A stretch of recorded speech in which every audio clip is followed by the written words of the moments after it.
Look at the night sky. Those little dots. No one has ever been to one. No probe, no instrument has ever touched one. And yet we know so much about them. We know that they are giant nuclear furnaces, millions of kilometers wide. We know what they are made of. We even know how they were born and how they will die.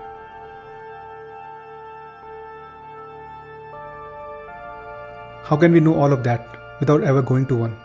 The answer breaks the most common belief of how learning actually works. Scientists don't learn by observing the world. You don't either. And by the end of this video, you will see why AI still can't solve the problems that matters the most, at least not yet. All of us think that knowledge is created by observing things, and you can observe them through your senses. You observe the world, you see patterns on those observations, and you generalize. You see the sun rise 1,000 times, and you conclude it rises every day. You touch fire, and it burns your hand, so fire is hot. Early philosophers made this official. In 1689, John Locke said that the human mind is like a blank paper, and your experience, what you see, what you hear, writes on that blank paper. Others said that the nature is like a book. You learn by reading it. Observe carefully enough and long enough, and knowledge just accumulates. This idea is called empiricism, and the pattern collection mechanism is called induction. And to be fair, it was progress. It said, stop trusting priests and ancient books and trust your own eyes and ears. This simple idea helped kick off the scientific revolution itself. There's just one problem. It's completely wrong. Not just slightly wrong, it's completely backwards. And we can prove that it is backwards by asking just one simple question. What exactly do our senses deliver? Look at the stars again.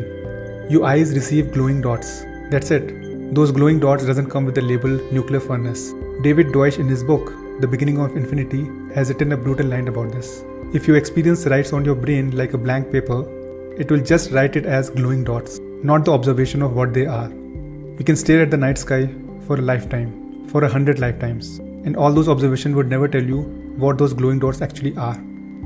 We actually ran that experiment. For thousands of years, people watched the night sky. And what did all that careful observation produce? For the longest time, they concluded that Earth sits in the middle of a giant rotating sphere, with the stars as tiny holes, letting the light of heaven shine through. But there's one problem. It doesn't exist. And here's the other problem. If the knowledge really came from just collecting experiences, we could never know anything new, because we experience the same thing over and over again. But we do learn new things. We learn them all the time. Think about flying. For all of human history, people dreamt of flying. But if we go by experience, then any person who ever tried to fly fell on the ground. Thousands of years of observation told us that people can't fly. Then we worked out an explanation of how flying actually works, and then we flew. The explanation came first, and the experience came after. This tells us that you cannot reach an explanation just from past experiences. So if the knowledge doesn't come from our experiences and our senses, where does it come from? David Deutsch has an answer to that.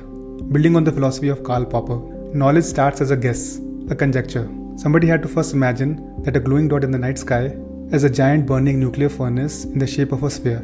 That idea wasn't in the glowing dots itself. It was created like a story. But then, and this is the part which makes it scientific and not just mythology, you attack the guess. You criticize it. You test it against reality. Most guesses die. The ones that survive become knowledge. And even those guesses stay on probation forever. That's why they're called theories. Notice what happened to the act of observation itself. It didn't go away, it just changed jobs. Experience is not the source of theories. Its job is to choose between theories that you've already guessed. That's what learning from experience actually is. Guessing and then killing the wrong guesses. Sherlock Holmes said that it's a capital mistake to theorize before you have data. Dwight says that it's completely backwards. There is no such thing as data before theory. Even seeing from your own eyes is loaded with theory. Your eyes give you electrical impulses, and your brain conjectures a blue sky up there.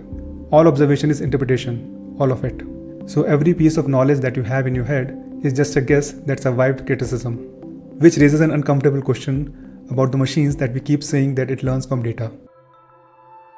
Now think about how we use AI like ChatGPT and Claude in our day-to-day work. Drafting emails, summarizing documents, writing code we roughly know how to write ourselves. Solving problems with methods somebody somewhere has already written down. It's genuinely useful. But notice what it is. We are using AI to apply knowledge that already exists. But if you think about it, the problems that matters the most aren't like that? Why is it that the visitors on my website not converting into leads? What does my customer actually want? How do I grow my business this year? Nobody has solved your version of those problems. There is no answer sitting in any training data because the knowledge doesn't exist yet. It has to be created. And now you know the only process that ever created any new knowledge is making bold guesses and criticizing and testing them against reality. I think that's the next frontier. AI shifting from applying humanity's existing knowledge to helping us create new knowledge. And honestly, you don't have to wait for it. You can run this loop on your own problems today. Let AI generate bold guesses by the dozen, and you supply the other half, criticism and testing against reality. But that raises a question that we haven't answered yet. The celestial sphere, that was a guess, and the nuclear furnace, also a guess. Ancient myths were guesses as well. Einstein's theory of relativity was a guess. If everything is guessing, why did some guesses go nowhere for thousands of years, while others gave us a better understanding of how the world works? What separates a good guess from a bad one? David Deutsch's answer to that question is the single most useful idea in that entire book. And once you have it, you can use it to make new scientific discoveries and make better decisions in your business. That's the next video. If you find this video interesting, don't forget to like the video. And for more videos like this, subscribe to my channel. Thank you.